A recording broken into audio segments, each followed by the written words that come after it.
So next we have okay. So Quebec City mosque shooter must get a chance of parole after 25 years. Supreme Court rules. This one was actually a pretty big story today. So let's go ahead and see what CBC says, and then we'll see if we need to look up any other info here. So Quebec City mosque shooter must get a chance at parole after 25 years. Supreme Court rules. The court found parole ineligibility years of 50 years or more were cruel and unusual punishment. I agree. In a historic decision that will affect sentences for the most serious crimes across the country, the Supreme Court of Canada has ruled that the gunman who killed 6 people in a Quebec City mosque cannot wait more than 25 years before being eligible for parole. I'm not saying his name, pleaded guilty to 6 counts of first-degree murder and 6 counts of attempted for his attack on worshippers at the Islamic Cultural Center on January 29, 2017. He was 27 at the time. Crown prosecutors have asked the country's top court to impose a 50-year wait for parole eligibility on him. Friday's decision was unanimous, with all 9 judges dismissing the Crown's appeal and agreeing that not only do such punishments bring the administration of justice into disrepute, but they are cruel and unusual by nature. I agree. Prison should not be used as punishment. Prison should be used for rehabilitation. And even in this situation, even in this absolute case of this psycho, this guy, I still think that is the case. And that doesn't mean that he's going to get parole. It just means that he is eligible for parole. And I do believe that if you are in prison for 25 years, regardless of your crime, there should be some allowance to be released, especially if you have proven over a period of 25 years that you have improved yourself. I see no reason why you shouldn't be given parole. Disappointment from the community. And again, like this has negative effects on people's emotions and people's sense of justice. But I think we just have the wrong sight of justice in our minds sometimes. During a news conference after the ruling was made public, the president of the Islamic Cultural Center expressed disappointment with the court's top decision. In our view, this decision fails to take into due consideration the atrocity and the scourge of the multiple murders which are multiplying in North America, as well as the hateful, Islamophobic, and racist aspect of the crime, said Mohammed Labidi. You know what? We'll just watch this real quick.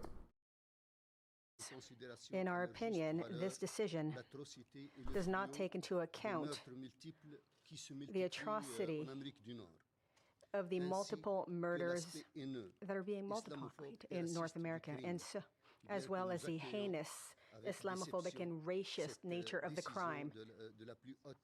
We are disappointed with this decision from the highest judicial court in the country, but it allows us to close this chapter, and we want to concentrate on the future. According to the discussions that I've had with the families of the victims, their fear is to see their children who will grow up after 25 years, and they will be men and women, and they may see their father's killer in the streets of Quebec. That is their biggest fear. We feel that the balance was broken. We take into account the rehabilitation of an individual, that we have to treat as a human and not punish him unduly in a cruel and unusual manner. But at the same time, the families who were impacted by this must feel that they were represented, and this killer must be punished for the deeds he has committed, and also for all the families who have injuries throughout Canada. They too have lost loved ones. So it's this balance, this lack of balance, that disappoints us.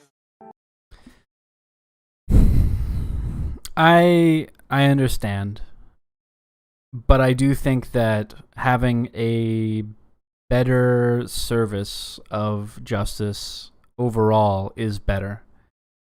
And in the situation that the gentleman there explained, the victims' children that have grown up 25 years later, seeing this man on the street of Quebec. I think that if that happens, if he is released, which, again, it just means you're eligible for parole. It doesn't mean that you're granted parole. It doesn't mean that there is a maximum sentence of 25 years now. It just means that they have to allow you to have parole hearings after 25 years. And I think that that is reasonable. But in this situation, it's rough, dude. I don't know. I think that the court made the right decision. And I think that despite all the pain and suffering that all these people went through following the massacre in Quebec City, I think that they have the right to be angry, though. They have the right to be upset about that.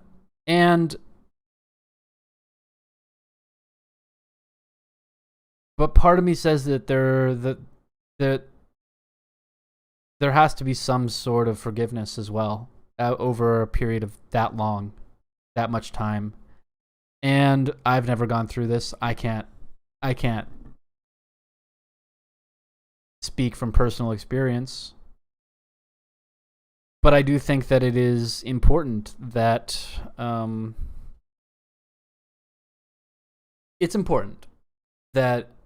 these kinds of decisions by the court are consistent and unanimous, like this was. It was 9-0. And I agree with that. I think that having longer than 25 years to wait in prison is cruel and unusual, and we don't need our prisons to become like the United States, where they are just places where we put people that we can't deal with. Olivier Gosselin, the shooter's lawyer, said he's already spoken with his client and his family, and they are all relieved of the Supreme Court's ruling, described the decision as a glimmer of hope. He will have every opportunity to work on himself and show his rehabilitation efforts, the lawyer said. Daniel Bélanger, Quebec City's chief prosecutor, met with reporters but declined to weigh in on the Supreme Court's decision. He shared a few words about the victims' loved ones. This day marks the end of a long judicial process, but we are aware that this is not the end of their grieving and healing progress, he said. I think that if this man is able to show real rehabilitation, then he should get parole at the time that it is appropriate after this 25-year sentence. And if that doesn't happen, that's fine too.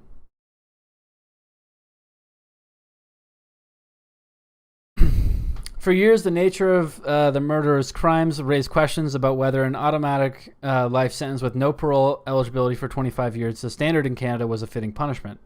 The sentencing provision introduced in 2011 gave judges discretionary powers to hand out consecutive 25 years of blocks of parole ineligibility periods for multiple first-degree murders.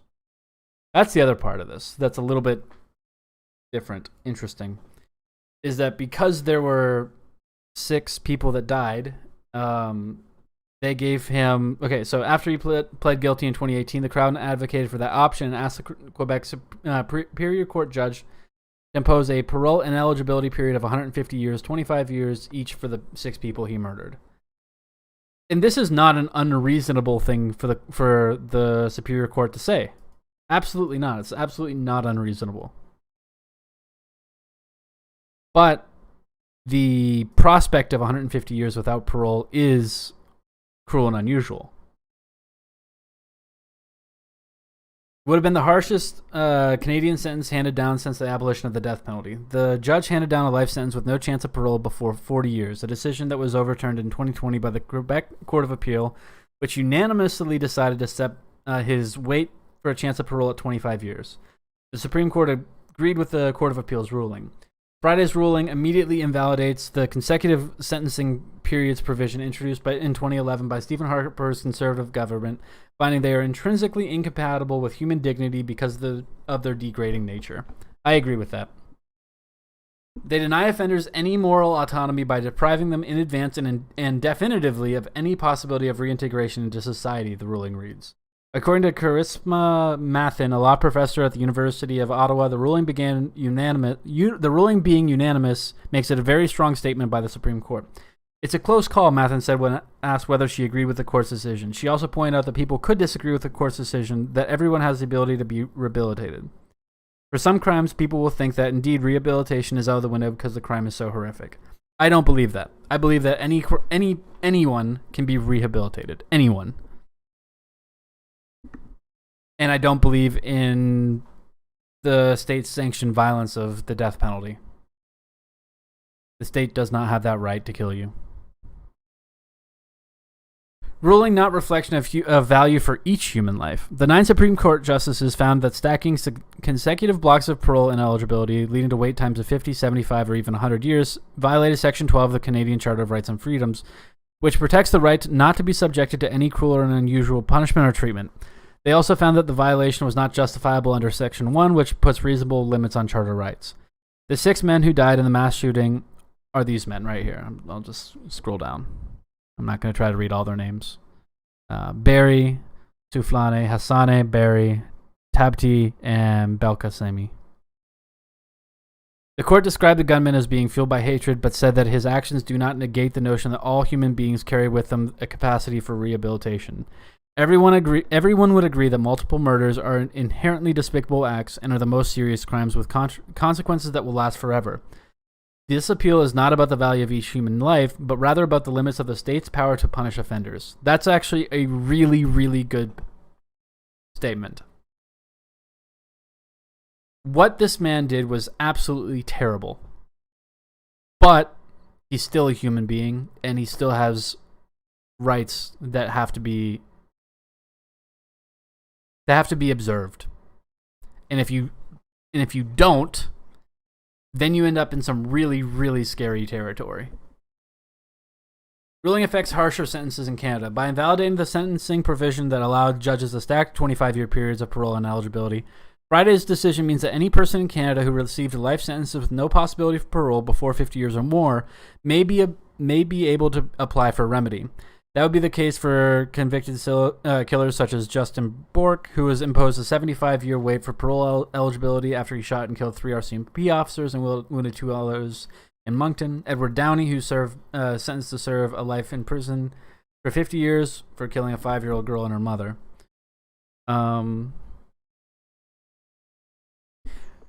Bork and Downey's sentences would make them eligible for parole at the ages of 99 and 96, respectively.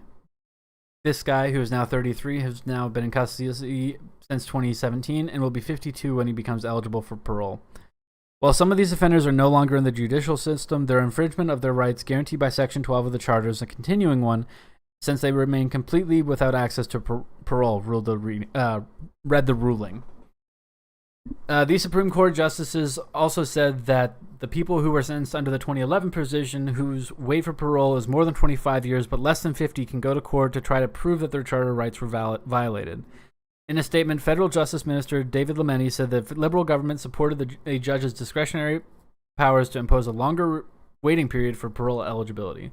However, we will respect the court's decision and carefully renew its implications and the path forward, he said. So, I think this is a good thing. It's unfortunate that it's being positioned in this specific way. But I do think that everybody has the right to rehabilitation and everybody has the right to parole if they've been convicted of a crime, because the state's power cannot be absolute. If the state's power is absolute, then you have no rights. And then nothing they do matters and nothing you do matters. So this is one of my more libertarian takes, but I definitely think that prisons should be abolished if possible. Obviously, There are certain situations like this guy who definitely does need to be in prison, away from society. But that's not most people. Most people who commit crimes do not need to be in prison. Hey, thank you for making it to the end of the video. If you enjoyed it, please like and subscribe to the channel and hit the notification bell if you want to catch my next live stream that this video came from. Until tomorrow, everybody, have a fantastic day, y'all.